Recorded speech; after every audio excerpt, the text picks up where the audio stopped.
नमस्कार, स्वागत है आपका डेमोक्रेटिक चरखा में। मेरा नाम है फ़हीम खान। इन दिनों अग्निपथ का जो स्कीम आया है, इसको लेकर के विवाद पूरे बिहार सहित पूरे देश में हो रहा है। बिहार की अगर बात की जाए तो सिवान, गोपालगंज, छपरा सहित सहरसा, अररिया सहित पूरे बिहार की बात की जाए तो कई तरह के वीडियो सामने निकल के आ रहे हैं, जहां सेना के जो तैयारी कर रहे हैं जो युवक हैं, उनके द्वारा विरोध प्रदर्शन किया जा रहा है। इस पर खास बातचीत करने के लिए हमारे साथ खास मेहमान गुरु रहमान सर हैं। सर, सबसे पहले आपको बहुत बहुत स्वागत। बहुत बहुत शुक्रिया, बहुत बहुत शुक्रिया। सर, जिस तरह से ये जो अग्निपथ को एक स्कीम लेकर के आया गया है, इसका विरोध प्रदर्शन छात्र कर रहे हैं।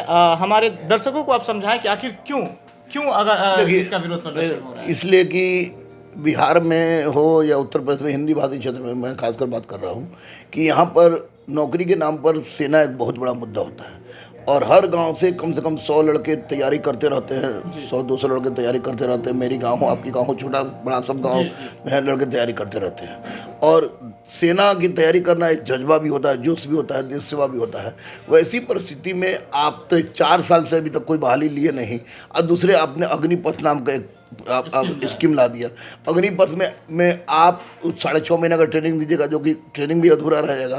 दूसरी बड़ी बात कि उसमें से केवल 25% को आप रखिएगा, अब बाकी 75% को अयोग्यता के आधार पर छाड़ दीजिएगा 12 लाख रुपया देकर। और आपका सोचा है कि 12 लाख रुपया इसलिए देंगे कि ताकि वो आत्मनिर्भर बन सके।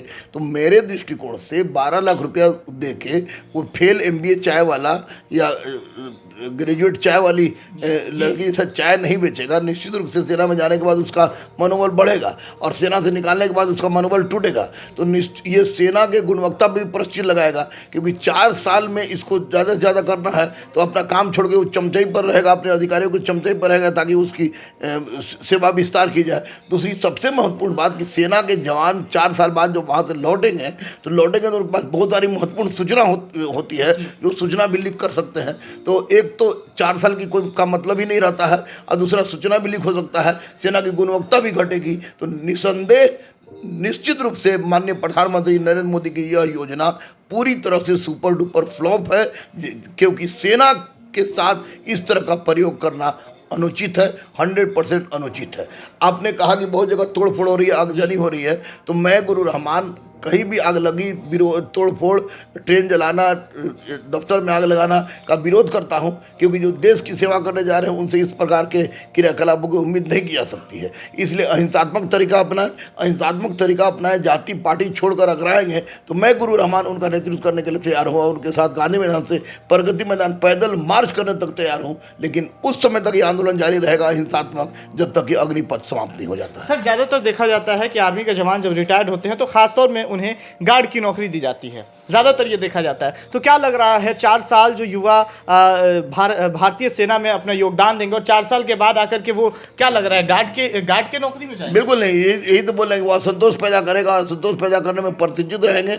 21 साल की उम्र में रिटायर होकर जाएंगे तो गलत दिशा भी अपना सकते हैं और देश के लिए मुश्किल हो जाएगा। क्या कुछ अपील करेंगे बिहार सहित पूरे देश के छात्रों से जो आगजनी हो रही है, कई तरह के वीडियो सामने आ रहे हैं, उसके बाद पुलिस की लाठियां भी खाने पड़ रही हैं उनको, क्या कुछ कहेंगे? सभी छात्रों से यही अपील करूंगा कि आप जितना जल्दी हो सके हिंसात्मक गतिविधि से दूर हो जाइए, क्योंकि आप हिंसात्मक गतिविधि में होते हैं, एक भी FIR आप पर हो जाएगा तो 4 साल तो छोड़ दिए, 4 घंटा के भी नौकरी नहीं लगेगा। अहिंसा में बहुत ताकत है। आप जाति पार्टी छोड़ के एक होइए, एकजुट होइए। हम गांधी मैदान से प्रगति मैदान तक आपके साथ चलने के लिए तैयार हैं और उस समय तक आपका साथ देंगे जब तक कि आपकी मांगे पूरी नहीं हो जाती है। सरकार से भी अनुरोध करेंगे अग्निपथ जैसी योजना को अतिशीघ्र जितना जल्दी हो सके उसको समाप्त करें, ताकि देश के युवाओं के साथ इंसाफ हो सके, सेना की गुणवत्ता बनी रहे और इस तरह के झांसा देकर छात्रों के साथ जो गलत व्यवहार है वो समाप्त हो और असामाजिक तत्वों को मौका जो मिल रहा है कि वो तोड़फोड़ में भाग ले रहे हैं वे उससे बचे।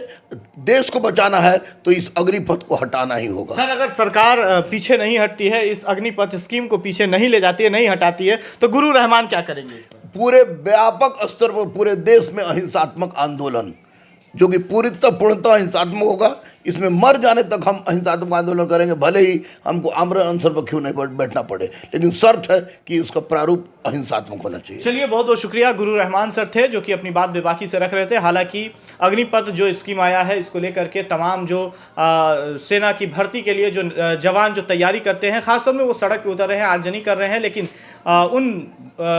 जो है कि छात्रों से भी, उन युवाओं से भी इन्होंने अपील किया है कि आगजनी ना करें, सरकारी संपत्ति को जो है कि क्षतिग्रस्त ना करें, इस तरह की अपील इन्होंने की है। खैर, डेमोक्रेटिक चरखा भी अपील करता है तमाम जो सेना की भर्ती के लिए नौजवान तैयारी करते हैं, उनसे अपील करता है कि सरकारी संपत्ति को बर्बाद ना करें, क्योंकि वो संपत्ति आपकी है। खैर, ऐसी तमाम खबरें दिखाएंगे। कैमरा पर्सन प्रवीण के साथ फहीम खान, डेमोक्रेटिक चरखा, पटना।